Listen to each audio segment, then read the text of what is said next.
సేటు నమస్తే. ఏమైందా పోయినసారి మంతు పైసలు ఇవ్వలేదు, మంతులు తీసుకుపోయాను. మరి ఈసారి నేను ఇస్తావా లేదా? పంట మంచిగా ఇస్తా అంటే ఎట్లా మరి? మొత్తం మేము అప్పు తెచ్చి పెట్టినా కదా నీకు. 2 ఏళ్ళ నుండి డబ్బులు లేవు. ఈసారి పంట మంచిగా వేసిన సేటు, పంట మంచిగా నచ్చింది.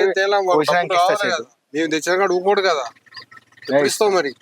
ఈసారి పంట మంచిగా వేసిన, పంట మంచిగా వచ్చినాక పోయి అంతా చెప్తే చేయాల్సి వస్తుంది. మరి నువ్వు తొందరగా తీసుకొచ్చి మొత్తం డబ్బులు అప్పు చెప్పాలి.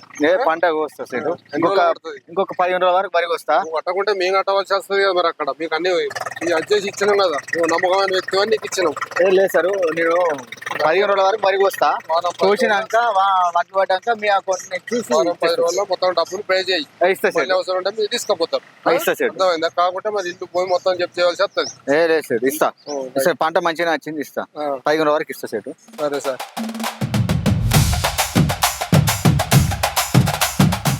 ఏం బామ్మారి బాగా సంతోషంగా ఉన్నావు? ఈసారి వడ్లు మంచిగా పండినాయి బావా, అందుకే సంతోషంగా ఉన్నా. ఇంతకుముందు రాగా ఫర్టిలైజర్ షాపు ఓనర్ కలిసిండి. ఇంతకుముందు 2 పైసలు ఇక ఏమైనా అడిగితే నేను ఈసారి పంట మంచిగా పండింది, ఇస్తా అని చెప్పిన 15 రోజుల వరకు. ఈసారి దేవుని దయ వల్ల మరి పంట మంచిగా పండింది. ఈసారి నా అప్పులన్నీ జరిగిపోతాయి దేవుని దయ వల్ల. బామ్మారి ఈసారి నాకు కూడా పంట మంచిగా పండింది. ఆ సేట్ అప్పుడు కూడా మొత్తం కదా అందరం కలిసి ఆయన ఇక్కడ తీసుకొస్తారు, మన ఇంటికి వెళ్ళి ఇస్తారు. మనం కష్టపడి సంపాదిస్తేనే ఆయన 10 రూపాయలు మిగులుతాయి. నేను కూడా సేటుకు పైసలు కట్టేస్తా ఈసారి. అందరూ సహకరిస్తారు, ఆయన కూడా కొంచెం 10 రూపాయలు సేటుకు మొత్తం కట్టేస్తాం బావా. అంత సంతోషమే. నా కొడుకులు ఇస్తాను, ఇంటికి వెళ్ళేస్తాను. ఇప్పుడు పంటలు కూడా మంచిగా వచ్చినాయి. మనకి ఫీజు కట్టమని సార్ చెప్తాడు. ఫీజు కడతా, ఇక వరికి వచ్చినాక కడదామని చెప్పి నేను చూస్తానే అని చెప్పి సీన్ కొన్నా నీకు చెప్తాను. సీన్ అన్న అట్లా కాదు బావ, నాకు కూడా 7 ఎకరాలు పెట్టినా, నాది కూడా మంచిగా పంట పండింది. ఇంకో 7 ఎకరాలు పాలు పట్టినా, అది ఇది దేవుని దయ వల్ల మంచిగా పంట పండింది. ఇప్పటి వరకు అయితే ఓకే ఓకే. భగవంతుడు మన మంచిగా ఉండాలి.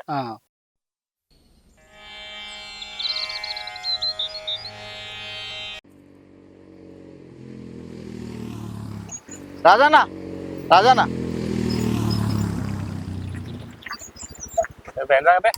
ఆ సారు ఫోన్ చేసిండు, బిడ్డ స్కూల్ ఫీజు కట్టమని రమ్మంటాడు. జర రా మాట్లాడదాం. జర పంట వచ్చినాక కడదాం. జర నువ్వు ఉంటే ధైర్యంగా ఉంటుంది, జర నచ్చ చెప్తావు, పోయిద్దాం. సరే పాపా.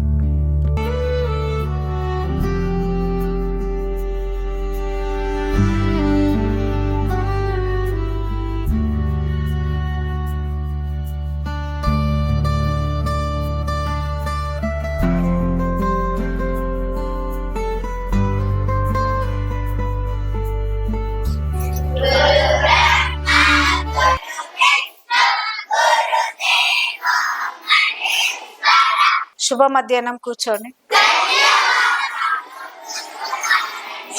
పురాణాలు ఎన్ని? అవి ఏవి? పురాణాలు 18. అవి బ్రహ్మ పురాణం, బ్రహ్మాండ పురాణం, బ్రహ్మ వైవర్త పురాణం.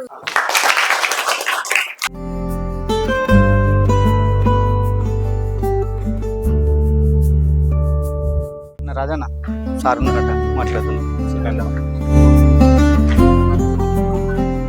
నమస్తే సార్.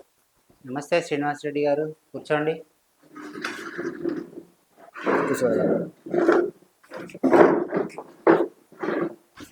శ్రీనివాస్ రెడ్డి గారు బాగున్నారా? బాగున్నా సార్. ఏం పని చేస్తున్నారు? ఇంత నాటేసిన సార్, పొలం బాగానే ఉంది. కోతకి వచ్చిందా వారి? ఇడిచి పెట్టినా సార్, ఇంకొక 15 రోజుల వరకు కోసేస్తాను. ఫీజు కట్టాలి కదా సార్. ఇప్పుడు వంట కోసినాక కోసేస్తాను. ఏం లేదు సార్, ఒక 15 days మీరు టైం ఇస్తుందంటే ఆయన మొత్తం క్లియర్గా కట్టేస్తాడు. అప్పటిదాకా కొంచెం టైం ఇవ్వండి. చాలా రోజులు అయింది సార్, కొంచెం తొందరగా పే చేసేటట్టు చూడండి మీరు కూడా. కొంచెం వర్షం వల్ల పంట కొంచెం నష్టమైంది. 15 days లో కొంచెం పే చేసేటట్టు చూడండి సార్. ఓకే, ఒక 15 days లో పే చేస్తారు. మీరు 15 days టైం ఇస్తే సరిపోతుంది. Okay okay sir, 15 days time తీసుకొని కొంచెం సీన్ లేట్గా నీకు కొత్త కోసులతో వచ్చి నాకు పేమెంట్ చేసి. Okay sir, okay sir, right.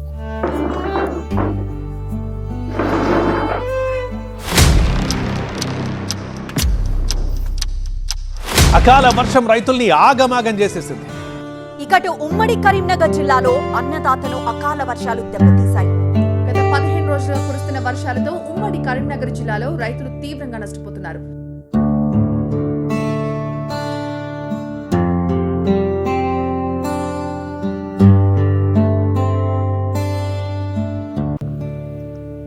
ఏం బామ్మారిది పంట బాగా వస్తాడంటే వడ్లు పంట పడ్డాయి సంవత్సరం. ఏం చేయాలబ్బా 5 ఎకరాల పొలం ఎకరం ఇవ్వండప్పా. ఏం చేయాలబ్బా, వర్షం వల్ల మొత్తం కొట్టుకపోయింది. ఏం చేయాలా, అంగడి ఉన్నది. ఇప్పుడు అంత ముందు టైల్ బంతం కోసేది, చాయ్ మిషన్ కోసే వరకు 2000కి 4000 తీసిర్రు. ఏం చేయాలి అర్థమవుతుంది. ఆ సేటుకు పైసలు కట్టాలి, ఇంటికి వచ్చి ఉల్లి పెడతారు, ఇజ్జత్ మనం తిత్తరు కావచ్చు. ఈ ఊరేసుకొని సత్తుడైతే కావచ్చు నా బతుకు. ఏం చేయాలి బాబా, ఎంత కాలమా. ఆ పోరగాళ్ళకి స్కూల్ ఫీజు కట్టపోతే అప్పుడు సార్ ఫోన్ చేస్తాను బలకెళ్ళి. ఇంత ఆగమాగముంది నా బతుకు. ఏం చేసుడు ఈ వాటిలకు ఏం చేయాలా బావా. ఒక్కరోజు వాడు నా బతుకంత ఆగం చేసింది బావా. ఒక్కరోజు వాడు నా బతుకంత ఆగం చేసి దేవుడా. నువ్వు పోయి అంతా చెప్తే చెప్తాను. సరే నా అప్పులన్నీ తెలిసిపోతాయి. సరే ఇప్పుడు వంట వచ్చిన ఒక 15 days మీరు టైం ఇస్తుందంటే ఆయన మొత్తం క్లియర్గా కట్టేస్తాడు.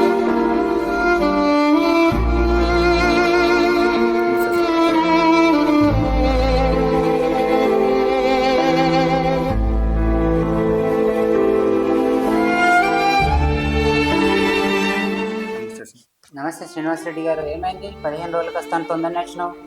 మీకు మాట ఇచ్చిన సార్ 10 రోజులు ఫీజు కడతా. ఆ వర్షం వల్ల మొత్తం ఖరాబ్ అయింది. మీ మాట పోవద్దని బతలాడదాను.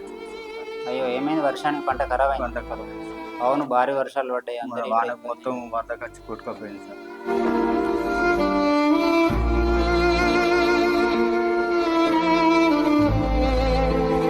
శ్రీనివాస్ రెడ్డి గారు, బాధపడకండి. వర్షాలు బాగా పడి చాలా మంది కూడా పంటలు ఖరాబ్ అయినాయి. నేను కూడా ఆ స్థాయి నుంచి వచ్చినా, నేను మిమ్మల్ని ఇబ్బంది పెట్టాలని ఏం లేదు. పిల్లల భవిష్యత్తు బాగుండాలి, పిల్లలకు విద్య నేర్పడానికే మేము బడి పెట్టినాం. ఈసారి కాకపోతే వచ్చేసారి కడుతుంది, ధైర్యంగా ఉండు. మీ పిల్లలకు నేను ఈ సంవత్సరం నువ్వు వెనుక ముందు ఇచ్చినా కూడా నీ దగ్గర ఎన్నుంటే కానీ వెళ్ళినప్పుడల్లా కొన్ని ఇచ్చుకో, నేను ఇబ్బంది ఏం పెట్టను. కానీ పిల్లల్ని మాత్రం రెగ్యులర్గా స్కూల్కి పంపి, నువ్వు అధైర్యపడకు, మంచిగా ఉండి. మళ్ళీ ఈ పంట కాకపోతే నెక్స్ట్ పంట వస్తుంది మనకు. ధైర్యంతో ఉండి మంచిగా పిల్లల్ని అయితే రెగ్యులర్గా స్కూల్కి పంపి. ఓకేనా? నువ్వు బాధపడకు, ఇబ్బంది పడకు. సరేనా శ్రీను? ఓకే శ్రీను, విద్య అనేది వ్యాపారం కాదు, ఇది సేవా దృక్పథంతో మేము స్టార్ట్ చేసినాం స్కూలు. అందరు పిల్లలు బాగుండాలి, మన పిల్లలు కూడా డెవలప్ కావాలనే ఉద్దేశంతో మనం స్టార్ట్ చేసినాం. పల్లెటూళ్ళలో తక్కువ ఫీజులతో మనం చెప్తున్నాం. ఓకే, ఈసారి కాకపోతే నెక్స్ట్ టైం అయినా నువ్వు పే చేస్తావు. కానీ పిల్లల్ని మాత్రం రెగ్యులర్గా స్కూల్కి పంపి. మీ పిల్లలు రేపు భవిష్యత్తులో కలెక్టర్, ఇంజనీర్, డాక్టర్ అయిన తర్వాత మన గ్రామానికి వాళ్ళు సేవ చేస్తారు. దీన్ని గుర్తింపు చేసుకుంటారు, నన్ను కూడా వాళ్ళు గుర్తుపెట్టుకుంటారు. మంచి ఎడ్యుకేషన్ ఇద్దాం. వాళ్ళని మాత్రం మధ్యలో మానేయాల్సిన అవసరం లేదు. నేనేమి ఇబ్బంది పెట్టాను. రెగ్యులర్గా పంపి.